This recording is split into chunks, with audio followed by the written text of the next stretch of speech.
Hey guys, hope everything's going well. You guys know that drill. Smash that like button, subscribe if you haven't, comment down below. Follow me on Instagram at AIH_sports. Follow me on my finance channel at AIH Finance.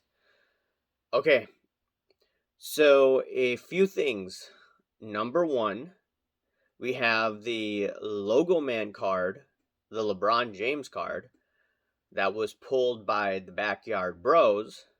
That card, which Ken Golden marketed that card to a level that I haven't seen in a long time.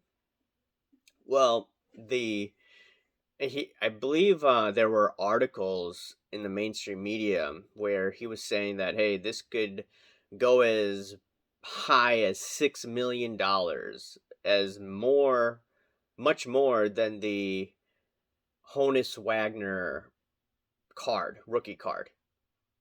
And if you were looking at that, a lot of people were questioning, like, wait, LeBron James, who obviously is a top tier player, regardless of whether people like him or not, they're saying that this modern day card is worth more than a historic card of the hobby. And not only that, LeBron James, as I mentioned in my previous video, either people love him or people hate his guts. Okay? And to promote a card of an individual who is hated, not hated, but people do not like him.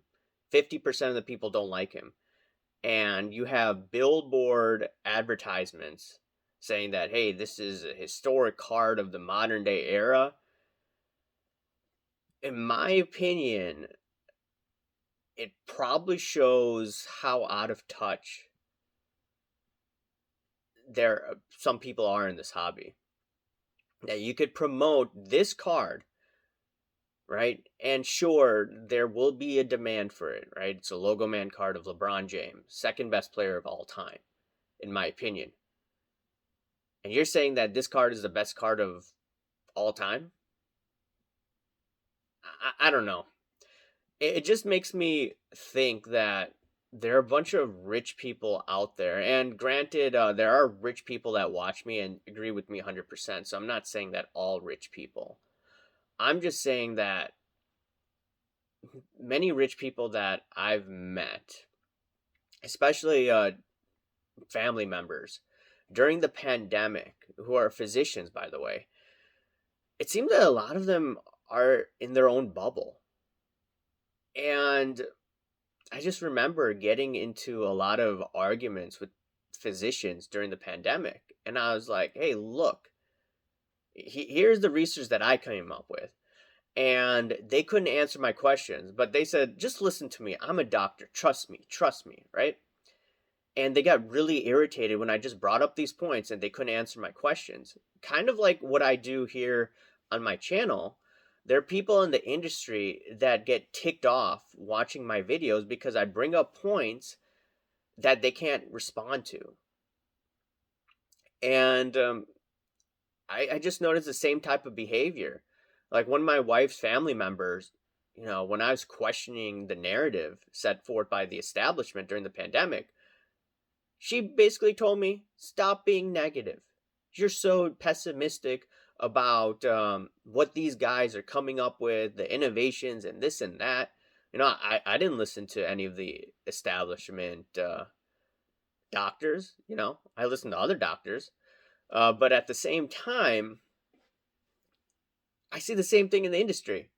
Don't be negative. Don't question the narrative when the industry is completely clueless. You can't call it out. I just find it quite ridiculous. Same thing during the Marvel PMGs, right? I remember Curator was saying, you can't be negative because if you're negative, that will drive down the prices. And I saw this Marvel sale of a set I found on Twitter. Some guy was saying that, hey, this sold 60 days for about 285K. I'm not sure if that sale actually went through, but that same set right now, with buyer's premium sold for $66,000. I just put it on IG, right? It wasn't negativity that caused your prices to go down. It was more economic. The Federal Reserve is the biggest pumper and dumper. And a lot of people, a lot of the pumpers in the hobby didn't understand that. And a lot of the establishment in the hobby, they don't get that. I don't know. I just still don't understand. How could you spend money on a billboard in Times Square for a LeBron James card where LeBron James is hated by half the population? I don't know. You saw it with Zion Williamson card. I think that was sold in during the hype, and I believe it was marketed for at least $500,000. Someone could correct me if I'm wrong. I have to Google it again. I talked about it in my other video. That card was sold, I believe, for $250,000. And we don't know if if Zion Williamson is going to ever live up to the hype. He first of all needs to lose weight. And if he does that, then okay. Then some of his cards will probably rebound.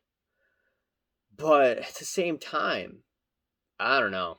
It just doesn't seem right to say, hey, $6 million card, and it's not even 50% of what it sold for with buyer's premium, by the way. Anyways, guys, let me know what you think about all this. Remember to smash that like button, subscribe if you haven't, comment down below, guys. Thank you. Bye.